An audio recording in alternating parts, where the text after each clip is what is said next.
En el ejercicio 27 volvemos a trabajar con la conocida clase secuencia enteros. Bueno, secuencia enteros, secuencia caracteres, secuencia de cualquier tipo de datos. Recordamos que en Fundamentos de Programación hemos trabajado extensamente con este tipo de clase secuencia y nos ha servido para presentar y para trabajar con muchos de los conceptos que conocemos de programación orientada a objetos, conceptos básicos, por supuesto. Bueno, pues retomamos la clase secuencia en esta asignatura y en este ejercicio vamos a hacer cosas interesantes con ella. Vamos a utilizar o vamos a hacer dos vídeos para explicar este ejercicio porque su extensión y su... Bueno, no tanto su extensión, porque realmente el código a desarrollar es poco, pero sí es interesante que quede muy claro cómo se resuelve y los elementos de programación que vamos a utilizar en este ejercicio que van a ser muy interesantes. Bueno, en primer lugar, se trata de modularizar la clase. Nosotros hemos trabajado con esta clase escrita en un fichero CPP. Todo el código se iba copiando y pegando conforme íbamos necesitándola.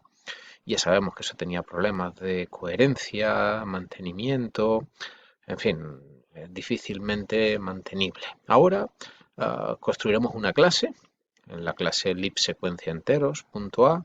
En realidad ese es el nombre del fichero, la clase será la clase secuencia enteros y acompañaremos a esa clase con fichero .h. Ese será el primer paso, modularizar utilizando los conocimientos que ya sabemos y que están explicados en otros ejercicios pues, y utilizando para ilustrar cómo se modulariza una clase en ficheros la clase generador de números aleatorios.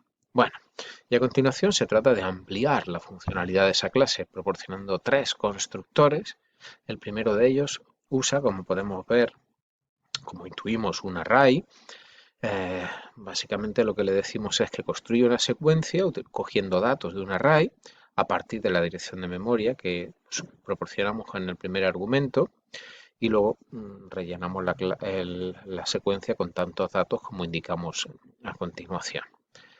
El siguiente constructor es un constructor que inicializa una secuencia a un valor determinado, o sea, todos los elementos de la secuencia tendrán ese valor, en particular crea una secuencia con n datos, y como podemos ver, por defecto el valor que se utiliza es 0.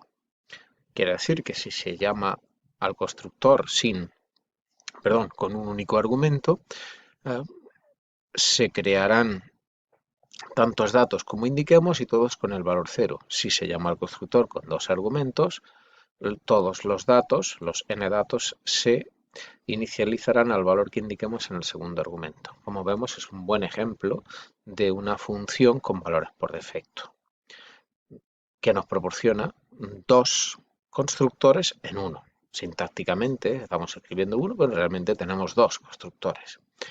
El tercer constructor que vamos a incorporar crea una secuencia con valores aleatorios. Solamente tenemos que indicarle cuántos datos queremos y los extremos del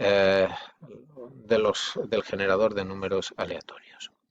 Bueno, esto en cuanto a los constructores.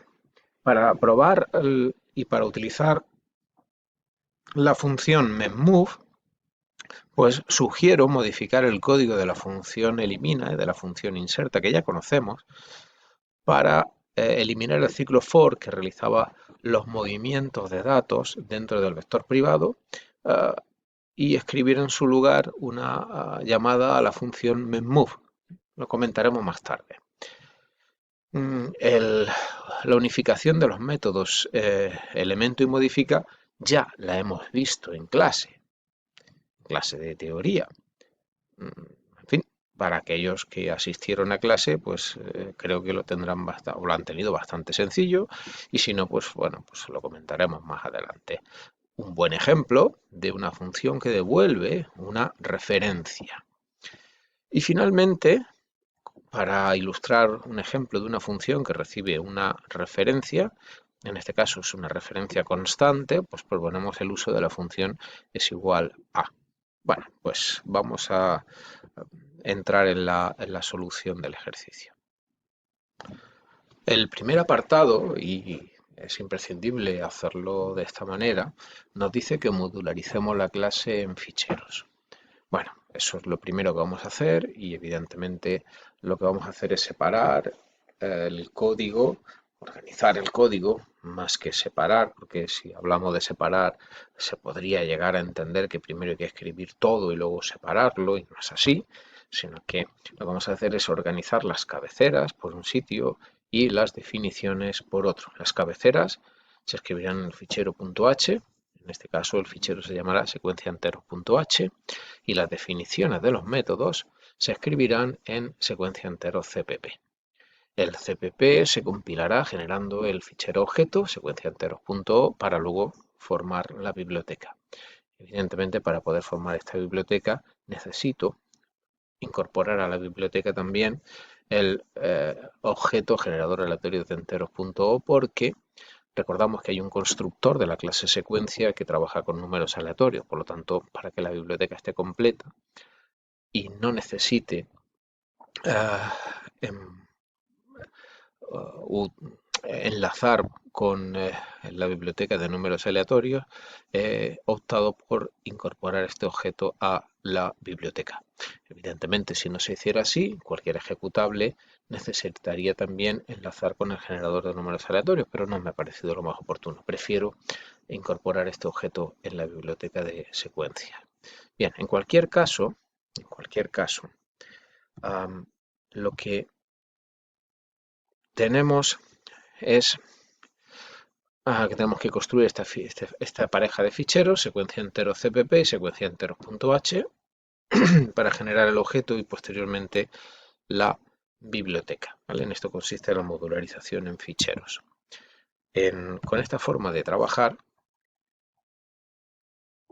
una vez que tengamos la biblioteca disponible, irá acompañada, esa biblioteca siempre irá acompañada del fichero .h, para que a partir de ese momento yo pueda construir cualquier programa en base a esa biblioteca.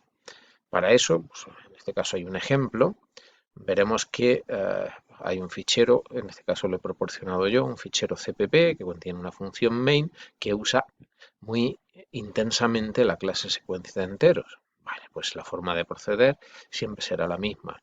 Para poder compilar la función main necesito incluir el fichero de cabecera que contiene la declaración de la clase y de los métodos de la clase. De esa forma yo puedo generar el fichero objeto. Para generar el ejecutable enlazaré con el fichero de biblioteca y generaré finalmente el ejecutable. Bien, por lo tanto, un ejemplo más de que cualquier biblioteca debería ir acompañada del fichero de cabecera correspondiente.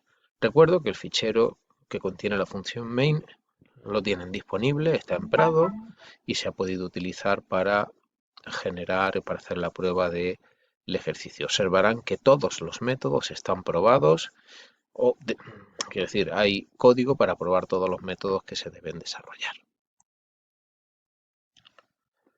Empezamos por el fichero de cabecera por secuencia enteros.h, donde vamos a presentar la declaración de la clase y la cabecera de los métodos. Bien, como siempre, como cualquier fichero .h, protegemos contra la inclusión múltiple y a continuación pues tendremos que incluir todos aquellos ficheros que sean necesarios para poder utilizar las clases o tipos de datos que vayamos a necesitar. En este caso hacemos el include string porque proporcionamos un método llamado toString que genera un string, por lo tanto necesito incluir este fichero de cabecera. Bien, la declaración de los datos privados es la que todos conocemos. En este caso, tamaño está establecido a 50, pero ya sabe, puede cambiar esta constante en cualquier momento. Recompilará, por supuesto, y tendrá una mayor capacidad. Pero siempre, por supuesto, hay que recompilar. Bueno, en cualquier caso, el constructor sin argumentos es conocido, crea una secuencia vacía y aquí aparecen a continuación los tres constructores nuevos. El que crea la secuencia a partir de un array, crea la secuencia con un número determinado de datos a un valor fijado y un valor común, por defecto, como podemos ver, es valor 0, o una secuencia de números aleatorios. El método total utilizado es conocido, capacidad también es conocido, el elimina todos también, deja una secuencia vacía. Los métodos añade y elimina, ¿vale? La apariencia, o sea, lo que es la declaración, es exactamente la misma que conocen, sin embargo, la implementación va a cambiar radicalmente. Por lo tanto, un buen ejemplo de separación entre declaración y definición. Los métodos elemento y modifica son sustituidos por el nuevo método valor que, como ven, devuelve una referencia a un dato entero. Es una referencia a un dato entero porque la secuencia es de enteros. Si la secuencia fuera una secuencia de char, este método devolvería una referencia a un char. No lo olviden, por favor. La función inserta también tiene la misma apariencia que el método ya conocido, sin embargo la implementación, al igual que ocurre con el método, estamos con el método elimina, será diferente. Por cierto, antes hablé acerca del método añade, pero en realidad el método añade es exactamente el mismo que conocíamos. Realmente los que se implementan de manera distinta ahora son el método elimina y el método inserta. Perdón por el lapsus. Bien, el método string lo utilizamos no para presentar, sino para generar una cadena con los datos de la secuencia y una vez que devolvamos esa cadena, la función main, por ejemplo, podría enviarla a cout y para poder examinar su contenido. Recuerde que no leemos datos ni escribimos datos en los métodos de la clase. Y el último método a desarrollar será el método es igual a, que como vemos tiene un único argumento formal, un único parámetro formal llamado otra, que es una referencia a un objeto de la clase secuencia enteros, en este caso constante, porque lo que pretendemos es que el objeto explícito sea accesible a través de esta referencia, otra, y como no vamos a modificar los datos de ese objeto explícito, pues por eso indicamos que es constante. Recuerdo que utilizamos una referencia para evitar que cuando se llame a la función se copie el contenido de la referencia explícita en la pila y simplemente se acceda a los datos con una referencia, lo cual supone un ahorro considerable en el tiempo, porque no hay que hacer la copia, y en el espacio, pues porque evitamos exactamente el espacio que ocuparía la copia de la secuencia explícita otra en la pila cuando se empieza a ejecutar la función es igual a. Bien, ese es uno de los objetivos importantes en esta práctica. La implementación de los métodos se realizaría en el módulo secuenciaenteros.cpp, perdón, en el fichero secuenciaenteros.cpp y pasamos a describirlo a continuación. Considere, en primer lugar, que deberemos incluir todos los ficheros que vamos a necesitar y en particular pues el fichero .h donde se encuentran declarados los métodos y también necesitaremos incluir generador aleatorio.h porque recuerde que hay un constructor que usa la clase generador aleatorio de enteros, por lo tanto evidentemente necesita el compilador saber a qué se va a enfrentar. Bueno, pues la descripción detallada de los métodos lo realizaremos en la segunda parte de este ejercicio en un nuevo vídeo. A él le emplazamos.